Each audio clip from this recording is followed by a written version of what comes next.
of our common global society, for instance, some of the Sustainable Development Goals. And that's why we have chosen to be a partner with the United Nations Global Compact to foster this understanding and to help to build cross-sector partnerships. We have funded a person, Jaime, who's working within the United Nations Global Compact, and there is right now a white paper, and you're very welcome to read it, and we can give you a link to it if you want to read more about it. So civil society and NGOs can play a crucial role in meeting our common society's challenges. We have great resources and we have great practical knowledge where we can help to promote this development. I don't know if all of you know this famous Swedish book writer called Astrid Lindgren. She wrote a book called Pippi Longstrump in Danish or Swedish, Pippi Longstrump in English. This little young girl is extremely strong. She can lift a horse and she has a lot of money. And she has a very, very important sentence. She says, a life philosophy, she says, when you are very strong, you have to be very nice. Or if you're very powerful, you have to be very nice. Philanthropic organizations have a lot of money. Government has a lot of power. And the only way we can solve some of the problems we are here together about is if we all realize that Pippi Longstrump is wrong, it's very right. If we are powerful, we have to be very nice. Thank you for your attention. Thank you very much, Jesper. I would now like to turn to Rajiv Joshi. I hope I'm pronouncing the name correctly. He's managing director of the B Team. He will tell us what the B Team is about for those of you who haven't come across. But basically, we've asked him to share some reflections on what are some of the underlying motivations of some of the leading business leaders to actually try to extend the reach of the business opportunities they're investing in and to combine it with kind of philanthropic actions. I would let you get further on this and explain a little bit more about it. Thank you very much. It's a privilege to be here with many of you. I think many of you share the B Team's own analysis of the challenges that we face, recognizing that never before have we faced levels of inequality on this planet that have reached levels that we have seen here today. Never before have ecosystems reached such frightening levels where entire extinction rates have reached levels of collapse. We're seeing extinction rates that are higher now than since the dinosaurs disappeared. And for us, we recognize that the Sustainable Development Goals represent, in many ways, humanity's last best hope. Our last best hope to reduce inequality, to save millions of people who still go hungry, millions of people who still go without shelter, but our last best hope to save a planet which is immortal. And one of the reasons the B Team is here is that we recognize that the theory of change that has brought us here is not the same theory of change that will take us into the next phase. We can no longer rely purely on political will, citizen mobilization alone to solve these problems. In fact, business has to play a role. I myself spent most of my life on the streets working with the global call to action against poverty, and recognize that although citizen action is necessary, it's not sufficient. Particularly in a world where, if you look at power analysis and you understand where wealth is and where capital flows today, the resources required to reach the Sustainable Development Goals require not just small amounts of capital, but all capital to be directed in a totally different way. And that requires a totally different approach. So part of the reason the B Team is here is that we think the only way to reach the SDGs is to change the role of business in society. And to do that, business has to change itself. And many of the B Team leaders who are there because they recognize that not only is that good for business, it's also necessary for people and the planet. And if you look at companies like Unilever, for example, who are trying to shift their business model, they're not just doing it because they recognize that there's significant threats to their business model, which is true. They're also feeling the economic costs of those threats. So for example, Unilever lost millions of dollars last year because of the supply chain disruptions from cold weather spells in the United States. And if you look at challenges of hunger and famine, for example, you start to see that desertification is starting to reduce crop yields. Entire pockets of the food industry will be lost by 2020 if we can't find new ways of increasing crop yields. So this isn't just about shifting business because it's an imperative for people and planet. Businesses are also seeing that there's a clear business case, an increasing business case, and that they can't do it alone. So one of the reasons that we're here is that we think that it's time for business leaders to lead by example. It's time for businesses to work together with civil society and with governments, and that never before have we had a challenge like climate change, the levels of inequality that required the levels of collaboration that will be required of humanity that are required today. And never before have we had the technologies that we have today. And when it comes to philanthropy, what excites us the most is actually not looking at existing institutions that of course need to shift, but looking at the future of philanthropy and looking at how new companies are thinking differently. Whether it's Airbnb, for example, which is using its own business model to provide shelter to those in need in times of humanitarian risk, or whether it's companies like Aetna that increased the pay of their lowest paid workers by 30% to try and combat inequality, you start to see that if we really want to address these fundamental systemic challenges that the SDGs represent, we need to start looking at new ways of philanthropy that really start to work with companies to try and shift the business model. And only if we shift the business model will we shift the underlying systemic problems that are causing some of these massive challenges that we believe we can overcome and that we can do within the 15 years that we have ahead of us. So thank you, and I hope that many of you will look at the BT's website and join a movement of business leaders that are looking to lead by example, use their voice, and work on some of the systemic issues that we need to work on.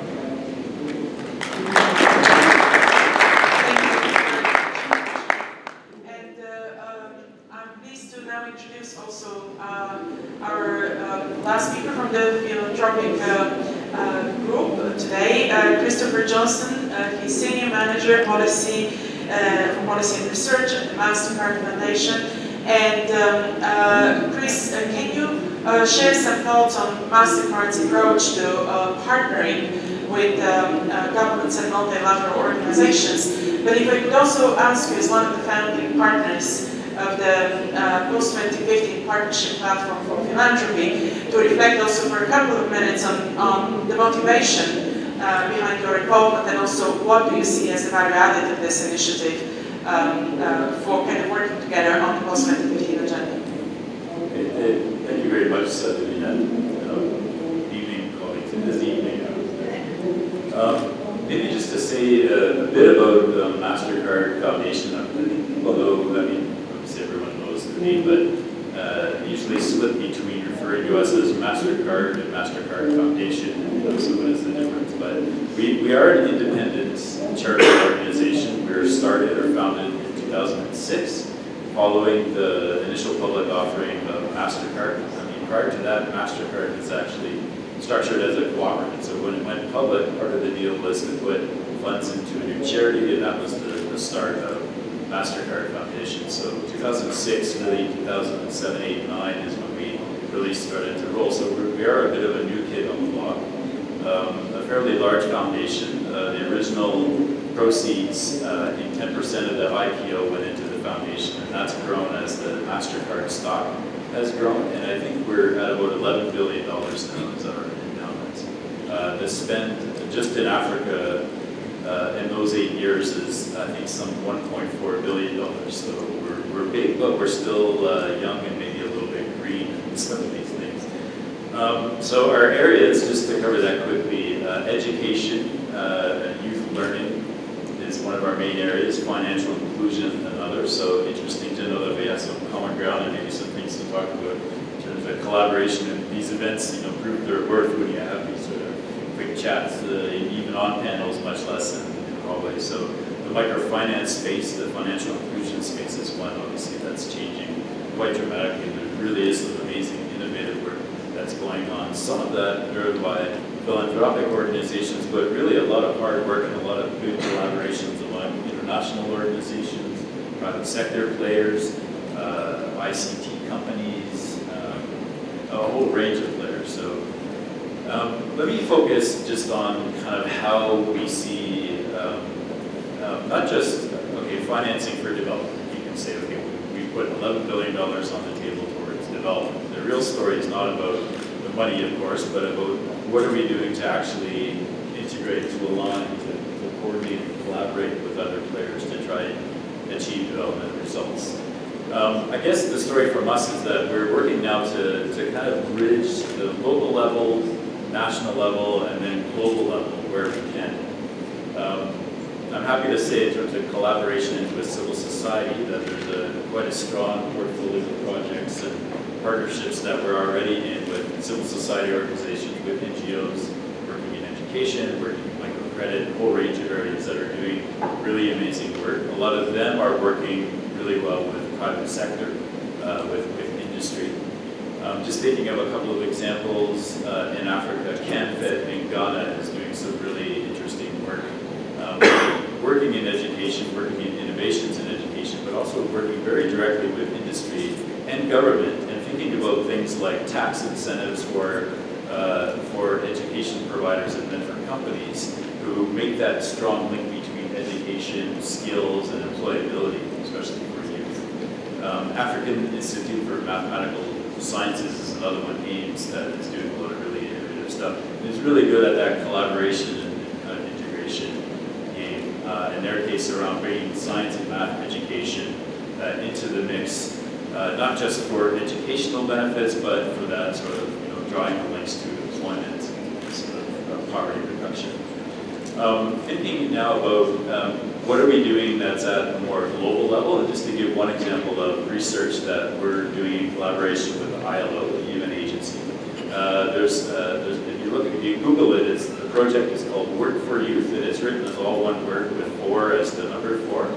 And it's basically a set of surveys, national level surveys on school to work transitions.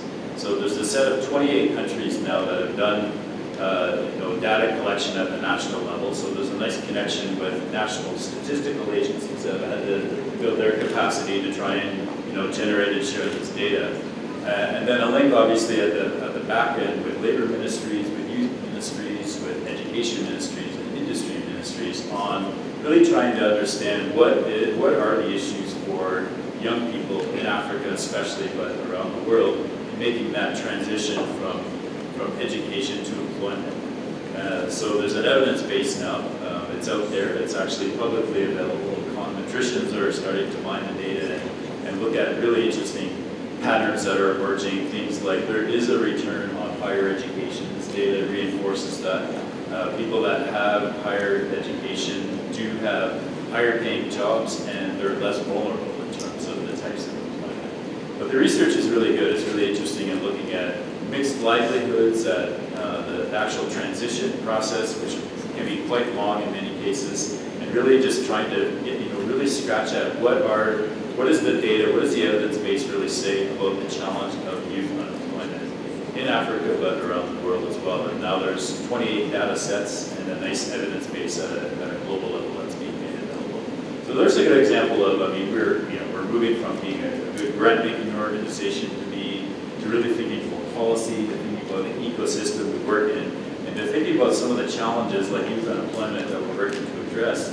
What does it really mean to work in a holistic way, in a comprehensive way, in a way that's aligned very well and harmonized and collaborative with other players that are also interested in this kind of research. So maybe just then on the platform, we're one of the funding partners for the UNDP-led PPP Platform for Philanthropy post-2050, something like that. I always get the P's mixed up. Here's an example now of where in addition to kind of like cooperating and collaborating transactionally around the kinds of development impacts that we're seeking to achieve through our initiatives, we're trying to be part of the group of philanthropic players that are collaborating both among ourselves and then in kind of a comprehensive way in the way we engage governments and international players. platform project has been a really unique and a really exciting and new opportunity for us to do that.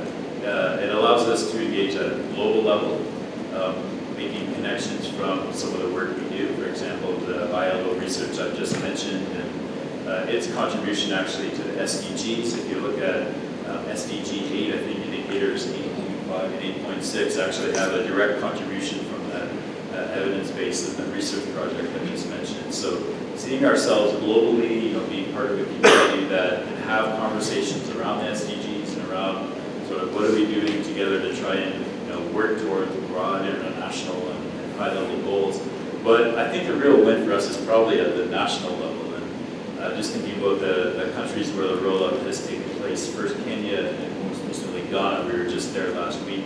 I think there really is a need, and UNDP is leading this project. The Foundation Center in the US, their role is really on the data side, and this is a huge win to the extent that transparency is part of the objective of moving forward on this. The platform is being created through this initiative that really show data around what do philanthropic organizations fund, where do we fund it, who do we partner with, and things like that. So in addition to the data side, the coordination side at the national level, I think is the real win for us. A chance to sit with other philanthropic organizations, whether they're international or regional or local especially, and then think about how can we work together in our engagement with governments and in our engagement with a wider set of institutions, with the private sector, civil society, and others. So we're really happy to be part of the rollout of that platform project.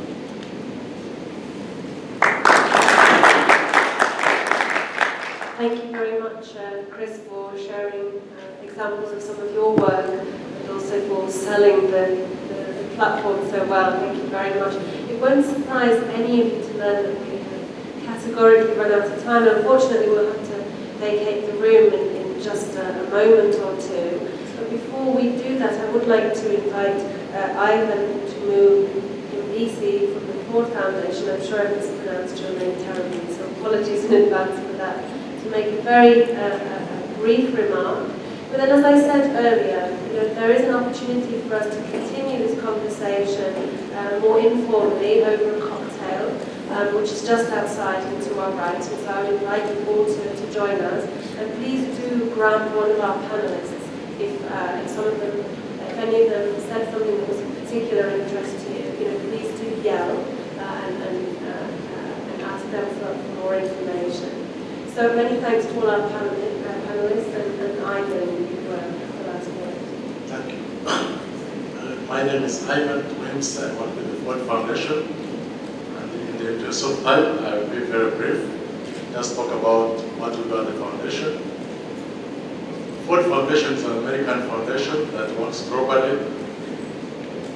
We are a social justice foundation, and most of our work is basically recognizing that a number of people who are poor, whose rights are denied, they are in those conditions because of the systems that exclude them. So most of the work that we do is basically providing grants in addressing and confronting the systems that exclude the people, and that's why we say we work with the people on the margins. We provide grants either to government institutions or private sector, and mainly civil society, but around issues that are confronting injustices, that are denying people their rights, and all investing in ideas or institutions that seek to challenge the systems that exclude the people. And that's why most of our work is either around civic movement, working with the government or government institutions that are addressing issues of exclusion. It's either it's the judiciary addressing issues of the judicial nature that exclude the people, or access to services, or access to natural resources, and all financial services. Work with human organizations. That's why we also work with either parliamentary associations, especially women members of parliament associations, on issues around contesting the policies or legislation that exclude the people. And we are not shy to take on controversial issues. We are not shy to work with all actors across the spectrum. And we think that the kind of partnership that we do, and we respect working with the governments, civil society, and also knowledge institutes, is around issues that you can invest in ideas that may appear awkward, that may appear out of form, but possibly those are the ideas that are going to change the communities in the coming years. Our participation in the philanthropy platform is recognizing that no one can do it alone. We need to work with others, we need to work with private sector, and we take note that across board there is interest to work with everyone, and we do recognize that there is indeed no one can address it alone. Those 3 remarks, and thank you very much. Thank you very much, Jonathan. And I think you left us with some very powerful concluding remarks there. It's about addressing exclusion. The new agenda is at its core. It's about leaving no one behind. And as we do that, we will protect our planet. So it remains for me to thank sincerely all of our panelists for joining us here this evening, to thank all of the organisers, and to thank, of course, you all for taking time out of your busy schedules over these hectic few days to have a discussion with us. I apologise there wasn't more time for questions and answers, but let's all take that outside now and keep the conversation going. Thank you very much.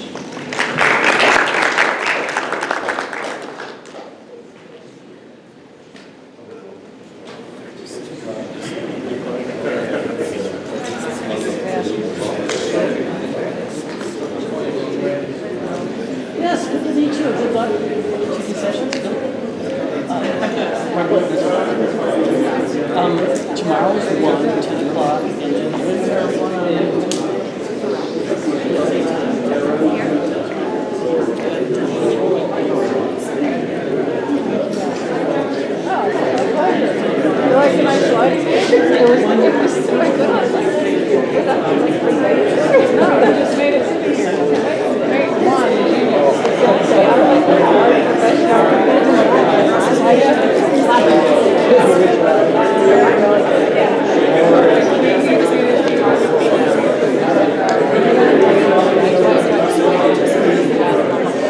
have time. They were on my computer.